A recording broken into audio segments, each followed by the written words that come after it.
All right, ladies and gentlemen, today's Monday, so you already know we about to talk music. Music and Movie Mondays, we gonna keep it rolling. One of my favorite subjects, but today we gonna do things a little bit different. Now, I like to make folks mad and I like to troll and stuff like that, but today I wanna have y'all thinking. Now, we got two albums and I'm gonna give them to y'all and I want y'all to tell me which one you think is better. And we got Jay-Z's Reasonable Doubt, and then we got Jeezy's Thug Motivation 101. Which album do you think is better? And I want you to tell me why. And don't come on here being biased. If you really listen to music, you shouldn't have no problem telling me which one you think is better. All right? Like I said, don't tell me, is this one because I'm from here or this one from over here. I mean, you can if you really want to, because obviously that does, take effect to your personal choice. But I want y'all to tell me for real, like, why you really think this album is better or that album is better, all right? And I just want to have y'all thinking, and that's why I picked two different artists from two different eras and from two different coasts, all right? Because y'all usually like to pick certain albums that are, like, similar to each other, certain artists that are similar to each other. I really want to have y'all thinking for real. And I picked these two albums right over here because one thing they had in common, I felt like both of them wasn't respected when it first came out. And the reason why, I get the Jeezys later, but for Jay-Z, right, when his first came out, he got 4 mics from the source. That's a good rating. 4 out of 5, that's still a good album. And it's crazy because when that album came out, when the next one came out, the second album, he was up there talking about getting different producers or better producers, making it seem like his album wasn't all that great. Now, obviously, that was a long time ago and times was different and stuff like that. So maybe because I know around that time Bad Boy and stuff was hot, and so he tried to get some of them same producers on his album or whatever. But it's crazy because Reasonable Doubt is better than Volume 1. Let's just keep it real. Volume 1 is a good album, but it ain't touching Reasonable Doubt. That's all I gotta say about that. And that's a platinum album now, but like I said, it ain't go platinum when it first came out. It went gold when it first came out, but it ain't go platinum till years later. I think around the time when him and Nas was beefing. Ain't that crazy, right? But it is what it is. And then we got Young Jeezy's Thug Motivation 101.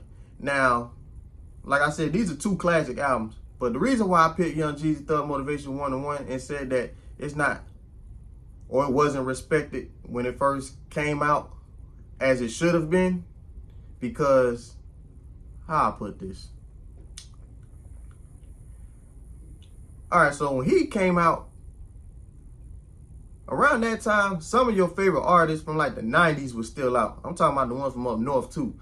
All right, so say like his rapping style was a little bit different. So you already know it wasn't going to be as receptive to like everybody, but eventually people caught on. Like now, if you was from the South, man, you ain't care. It was hard. It didn't matter. And I always felt like his lyricism, because I know he don't care, but I always felt like his lyricism wasn't talked about enough. Even around that time, because around that time when it first came out, when you first heard it, it probably sounded like he was rapping too slow and stuff like that, or just a little bit different. It was definitely different. He didn't seem like he would be signed to that label that he's on there now, Def Jam Records and stuff like that. With Def Jam, they had Method Man, Redman, DMX, Jay-Z, all these folks over there around that time, Ja Rule. So it didn't even seem like he was that type of artist to be signed over there.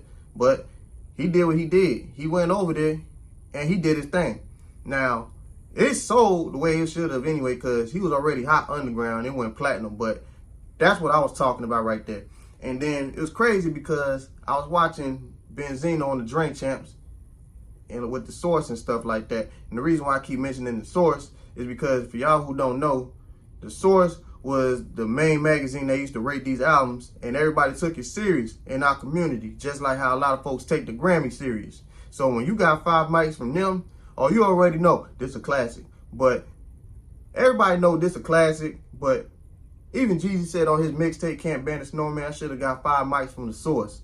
You feel me? So coming to find out, he actually had a chance to get 5 mics from the Source, but Benzino stopped that, and he actually took full responsibility for that, took accountability. And shout out to him for that, because that album was definitely a classic from start to finish. All right, so like even if you didn't like him at first, when you eventually heard them songs, you like, oh man, this tough right here, boy, this hard. Well, I gotta get this album right over here. And people still play this album to this day. Now, I'm from the South, so obviously I'm gonna hear this album more than maybe Reasonable Doubt, but people still listen to Reasonable Doubt too. So I'm giving him his credit also. So that's why I picked these two artists right over here. And even though like I might say like they different eras or different type of artists, they do got similar backgrounds and they actually do collaborate with each other a lot anyway. So that can help also. And I ain't gonna lie, when I first heard Go Crazy, boy, that song had me in the chokehold. I ain't gonna hold you. All his mixtapes had me in the chokehold. That's the difference between him and him. Okay, he got classic albums and classic mixtapes. Not just one or two, like pretty much darn near all of them. All of them you can just sit up there and just ride out to and sing every song word for word. But hey, I want y'all to tell me who y'all think. Is it Jay-Z or do you think Young Jeezy? I can't really pick, but it's not for me to pick, it's for y'all. Okay, I'm the one giving out the questions, you hear me? But other than that though, y'all tell me in the comments who you think and why you think that album is better. Who you think and why, okay? Other than that though, y'all be safe out there.